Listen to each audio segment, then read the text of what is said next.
अस्सलाम वालेकुम friends. Everyday science YouTube channel की एक नई वीडियो में मैं आप लोगों को खुशामदीद कहता हूं। दोस्तों, आज की इस वीडियो में हम 8 क्लास की मैथ की जो न्यू बुक आई है उसकी एक्सरसाइज नंबर 1.14 का सवाल नंबर 2 सॉल्व करना सीखेंगे। तो सबसे पहले हम देखते हैं कि सवाल नंबर 2 में उसने पूछा क्या है। इसके ना ये 4 मुख्तलिफ व्यूज हैं, उनको ना हमने कि इन दोनों तरीकों से करना है। तो ये हमारे पास असल में होता है एसोसिएटिव लॉ ऑफ यूनियन, तो ये होता है एसोसिएटिव लॉ ऑफ इंटरसेक्शन। यानी कि पहले हमने इसको तीनों से ये तीन हमें मुख्तलिफ सेट दिए हुए हैं, उनको यूनियन के लिहाज से सॉल्व करना है और बाद में हमने उनको इंटरसेक्शन के लिहाज से सॉल्व करना है। तो सबसे पहले हम ना कि पहले सवाल से शुरू होते हैं और उसका ना यूनियन के लिहाज से इसे ना सॉल्व करते हैं। तो इसकी हम ना कि लेफ्ट हैंड साइड लिख लेते हैं जो कि हमारे पास है x union into y union z. तो बिल्कुल इसी तरीके से ना हमने एक्स वाई और जेड की कीमतें लिख देनी है। ये हमने लिख दी, यानी कि सबसे पहले हमने x की कीमत लिख दी यहाँ से, उसके बाद ये u डाला, उसके बाद ये ब्रैकेट थी तो ये हमने ब्रैकेट शुरू कर दी, उसके बाद ये y की कीमत है, ये y की कीमत लिख दी, फिर हमने ये वाला u डाला, उसके बाद फिर ये z की कीमत है ये हमने उसी तरह लिख दी और ये हमने ना के ब्रैकेट को क्लोज कर दिया। तो अब चूंकि हम ना इस तरह के जब सवाल सॉल्व करते हैं यहाँ पे ब्रैकेट आ जाए तो सबसे पहले हमें ब्रैकेट सॉल्व करनी पड़ती है। तो उसके लिए ये वाली कीमत हमारे पास उसी तरह से आ जाएगी, ये u भी उसी तरह से आ जाएगा। तो सबसे पहले हमने इन दोनों का यूनियन मालूम करना है क्योंकि ब्रैकेट में ये दोनों हमारे पे यूनियन में है। तो अब यूनियन का रूल वही है कि इन दोनों को हमने इकट्ठा करके लिख देना है। तो और तरतीब में भी लिखना होता है। सबसे पहले हमारे पास बी आ जाएगा, फिर हमारे पास सी आ जाएगा, फिर डी, फिर एफ, जी और फिर एच। तो इस तरीके से इनको ना इकट्ठा करके ना लिख देना, B C D F G और एच आ जाएगा हमारे पास। इन दोनों का हमने यूनियन लिया। अब ये इनका यूनियन लेने के बाद ये उसी तरीके से हमारे पास आ गया था। अब हमने इन दोनों का यूनियन ले लेना, यानी कि ये जो एक्स की कीमत हमने लिखी थी और साथ में हमारे पास ये जो इन दोनों का यूनियन आया है। तो इन दोनों का अब हम यूनियन लेते हैं तो बिल्कुल उसी तरीके से हमने इसको भी एक तरतीब में लिख देना है और डबल नहीं लिखना कोई भी। ए आ गया, उसके बाद बी सी डी, तो यहाँ से हम एफ जी और एच यानी कि दोनों सेट्स को हमने इकट्ठा करके लिख दिया। अब नेक्स्ट हम ना कि राइट हैंड साइड लेते हैं। तो राइट हैंड साइड में हमारे पास है एक्स यूनियन वाई। इनमें फर्क ये है कि इसमें जो ब्रैकेट थी वो आखिरी दो सेट से थी, इनमें जो ब्रैकेट है वो पहले दो सेट में। तो बिल्कुल उसी तरीके से हमने ना कि इनकी ना कीमतें लिख देनी है, यानी कि ये ब्रैकेट शुरू की, उसके बाद एक्स की कीमत लिख दी, फिर यू डाला, फिर वाई की कीमत लिख दी, ब्रैकेट क्लोज की, फिर यू डाला, फिर हमने जेड की कीमत लिख दी। अब सबसे पहले हमने इन दोनों का यूनियन लेंगे क्योंकि ये दोनों हमारे पास ना के ब्रैकेट में है। तो इन दोनों का यूनियन लेके हम ना लिख लेते हैं। तो आंसर हमारे पास ए बी सी डी और एफ आ जाएगा और ये जो हमारे पास है ये हमने उसी तरीके से लिख लिया। अब इन दोनों का यूनियन लें तो हमारे पास आंसर आ जाता है A B C D F G और एच। तो अगर हम इन दोनों के आंसर को कंपेयर करें तो वो हमारे पास बिल्कुल लेफ्ट हैंड साइड और राइट हैंड साइड के बराबर आते हैं। तो इस तरीके से हमारे पास ये जो है वो वेरीफाई हो गया है। अब नेक्स्ट फिर हम ना कि इसी सवाल का ये इंटरसेक्शन वाला पोर्शन कर लेते हैं। तो इसका भी सबसे पहले हम लेफ्ट हैंड साइड लेते हैं और लेफ्ट हैंड साइड लेने के बाद सब सवालों की ना की कीमतें लिख देते हैं, यानी एक्स पहले लिख दी, फिर इंटरसेक्शन डाला, फिर ब्रैकेट शुरू की, फिर वाई की कीमत लिख दी, इंटरसेक्शन डाला, जेड की कीमत लिख दी और ब्रैकेट को क्लोज कर दिया। तो अब इसमें हमने ना सबसे पहले इंटरसेक्शन मतलब कि इन दोनों का इंटरसेक्शन लेना है। तो इंटरसेक्शन में हमने कॉमन लिखने होते हैं। इंटरसेक्शन में हम सारे नहीं लिख सकते, सिर्फ वो लिखने जो दोनों में कॉमन है। तो अगर हम इन दोनों में देखें तो हमारे पास सी और एफ सिर्फ कॉमन है, यानी कि इस दोनों को अगर हम सेट्स को सॉल्व करें तो हमारे पास आंसर सिर्फ सी और एफ आएगा और ये हमने उसी तरीके से उतार लिया। अब हमने इन दोनों का इंटरसेक्शन लेना है। इन दोनों का इंटरसेक्शन लें तो हमारे पास जो सिर्फ कॉमन आएगा वो सी आएगा, यानी कि इस लेफ्ट हैंड साइड पूरी को जब हम सॉल्व कर लेंगे तो आंसर हमारे पास सी आ जाएगा। अब हम राइट हैंड साइड लेते हैं। तो राइट हैंड साइड में हमारे पास ब्रैकेट पहले दो सेट में, तो बिल्कुल इस तरीके से इनकी हमने ना कि कीमतें लिख देनी है, यानी ब्रैकेट शुरू करनी है, एक्स की कीमत लिखनी है, इंटरसेक्शन डालना है, वाई की कीमत लिखनी है, ब्रैकेट क्लोज कर देनी है, इंटरसेक्शन डालना है और जेड की कीमत लिख देनी है।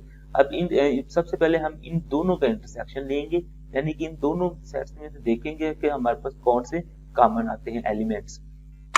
तो अगर हम देखें तो बी और सी हमारे पास कॉमन आ रहे हैं, यानी कि इन दोनों का जो हमारे पास इंटरसेक्शन आएगा वो बी और सी आ जाएगा और ये हमने उसी तरीके से ले आना है।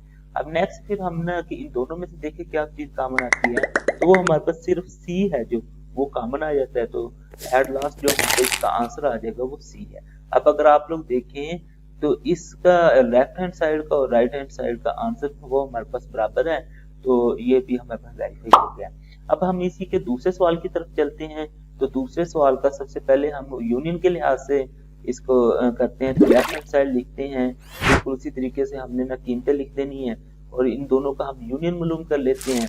दोनों का यूनियन यानी कि हमने जो मालूम किया, अब इसके साथ हम यूनियन ले लेंगे तीसरे के साथ, तो ये हमारा इसका आंसर आ जाएगा। फिर हम इसकी राइट हैंड साइड ले लेते हैं, राइट हैंड साइड में सारी कीमतें लिखते हैं और कीमतें लिखने के बाद अब ब्रैकेट में इन दोनों का सबसे पहले हम यूनियन ले लेंगे और इसको उसी तरह लिखेंगे।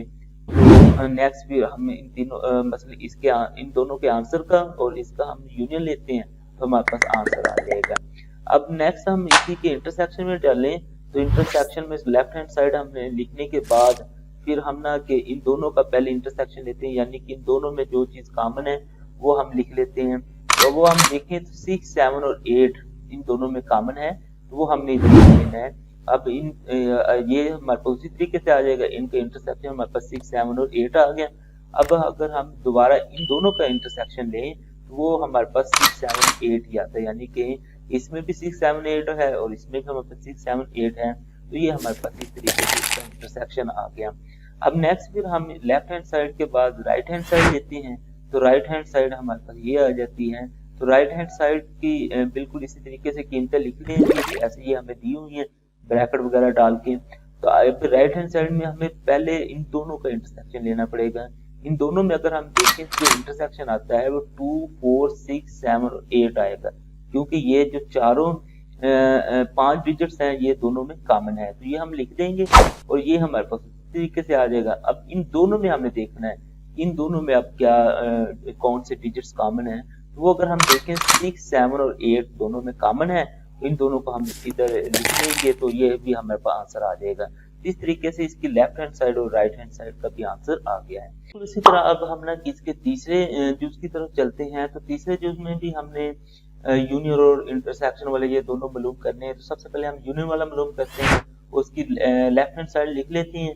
तो लेफ्ट हैंड साइड लिखने के बाद इनकी ना कि हम ना सवाल इनके जो रकमें वो सारी लिख लेते हैं, यानी एक्स की पहले लिख ली, फिर यू डाला, फिर ब्रैकेट शुरू की, वाई की लिख ली, यू डाला, फिर जेड की लिख ली और ब्रैकेट को क्लोज कर दिया। अब सबसे पहले हम इन दोनों का ना कि यूनियन मालूम करते हैं, तो इन दोनों का यूनियन मालूम करते हैं तो हमारे पास आंसर कुछ इस तरीके का आ जाता है। अब ये जो आंसर आ गया है अब नेक्स्ट फिर हम ना कि इन दोनों का यूनियन लेंगे। तो अब इन दोनों का यूनियन लें तो हमारे पास आंसर ये आता है, ये हमारे पास -1, 0, 1। यहाँ पे आपको याद रखना है कि -1 एक अलहदा से हमारे पास एलिमेंट है और ये 1 जो है ये अलहदा से एलिमेंट, इन दोनों को आप लोग मिक्स नहीं कर सकते। इसलिए हमने -1 पहले लिखा, फिर 0, फिर हमने 1 से शुरू किया और ये सारे हमने लिख दिए। इस तरह हमारे पास ये लेफ्ट हैंड साइड सॉल्व होगी। अब हम इसकी राइट हैंड साइड लेते हैं। तो राइट हैंड साइड की कीमतें लिखने के बाद इन दोनों का पहले यूनियन मालूम करते हैं और यूनियन मालूम करने के बाद ये हम उसी तरीके से लिख लेंगे। अब इन दोनों का हम यूनियन मालूम करते हैं तो हमारे पास ये आंसर आ जाता है। तो इसमें भी अगर हम देखें इसकी जो लेफ्ट हैंड साइड का आंसर और राइट हैंड साइड का आंसर वो बराबर है।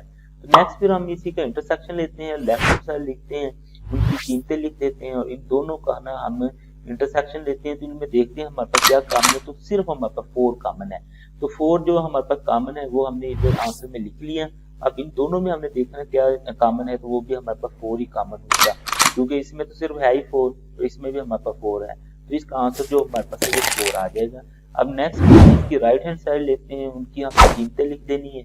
अब हमने ये ब्रैकेट में पहली 2 जो हमारे पास कीमतें लिखी हुई हैं, इन दोनों को ना इन दोनों सेट्स का हमने इंटरसेक्शन मालूम करना है। तो वो हमारे पास आता है 2 और 4, तो ये हमने 2 और 4 लिख देना है और ये हमारे पास उसी तरीके से आ जाएगा। अब इन दोनों का हमने इंटरसेक्शन लेना है तो वो हमारे पास सिर्फ 4 आता है, तो इस तरीके से इसका आंसर भी हमारे पास 4 आ जाता है। तो इसका अगर हम देखें तो लेफ्ट हैंड साइड का भी आंसर 4 है और राइट हैंड साइड का भी आंसर 4 है, तो ये भी हमारे पास वेरीफाई हो जाता है। अब नेक्स्ट हम इसके चौथे सवाल की तरफ चलते हैं। तो चौथे सवाल में भी हमारे पास ये कीमतें दी हुई हैं, उसका सबसे पहले यूनियन मालूम करते हैं। तो यूनियन मालूम करने के बाद यूनियन मालूम करने के लिए लेफ्ट हैंड साइड लिखते हैं और साथ में ना तो उनकी कीमतें हम पुट कर देते हैं। तो अब कीमतें पुट करने के बाद हम ना कि इन दोनों का यूनियन मालूम कर लेते हैं, इसको अभी उसी तरीके से लिखते हैं। अब इनका यूनियन मालूम करने के बाद नेक्स्ट फिर हमने इन दोनों का जो आंसर है इसका यूनियन मालूम कर लेते हैं। तो ये हमारे पास आंसर कुछ इस तरीके से आ जाता है। अब ये आंसर देखने के बाद राइट हैंड साइड पे चलते हैं, और राइट हैंड साइड पे बिल्कुल उसी तरीके से हम ना के यूनियन मालूम करते हैं, लेकिन इसमें ये पहले दो रकमों का पहले मालूम करेंगे, इसका बाद में हम मालूम कर लेंगे। तो इन दोनों का आंसर लिखें और इसको हम ना के साथ उसी तरीके से लिख देते हैं। इनका जब हम यूनियन मालूम करते हैं तो वो हमारा आंसर कुछ इस तरीके के आ जाता है। तो इस तरह ना कि इसका जो अगर हम देखें इसकी लेफ्ट हैंड साइड और राइट हैंड साइड का आंसर हमारे पास बिल्कुल सेम है। अब नेक्स्ट हम ना कि इसी के इंटरसेक्शन की तरफ चलते हैं। तो इंटरसेक्शन का लेफ्ट हैंड साइड लिखते हैं, और लेफ्ट हैंड साइड लिखने के बाद इनकी ना कि हम वैल्यूज पुट कर देते हैं।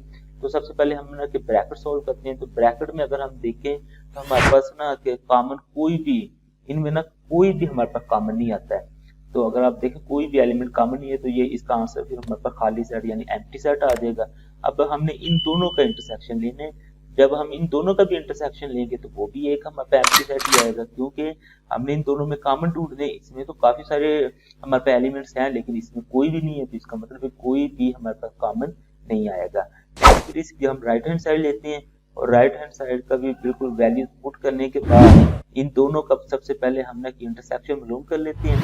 इन दोनों में ना हमारे पास 6, 8, 10, 12 और 14 हमारे पास कॉमन आएंगे। उसकी वजह ये है कि ये 1 से लेकर 14 तक पूरी हमारे पास गिनती है, और ये हमारे पास सिर्फ ना के 6, 8, 10, 12, 14, 16, 18 और 20 मतलब के सिर्फ इवन नंबर हैं 6 से 20 तक।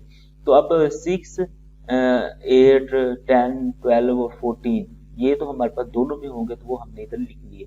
अब इन दोनों का हम ना एक इंटरसेक्शन लेते हैं। इनमें भी हमें ना के कोई भी एलिमेंट ना के कॉमन दिखाई नहीं देता, तो इस तरीके से इसका आंसर भी खाली सेट आ गया। इन दोनों का आंसर खाली सेट आ गया और ये हमारे पास वेरीफाई हो गया। तो इस तरह हमने ना सारे जो सवाल थे उनको हमने सॉल्व कर लिया। दोस्तों उम्मीद है आपको आज की वीडियो अच्छी लगी होगी। वीडियो अच्छी लगे तो इसे लाइक करें, इसे अपने दोस्तों के साथ शेयर करें और हमारा चैनल लाजमी सब्सक्राइब कर लें। Thanks for watching. अल्लाह के बाद।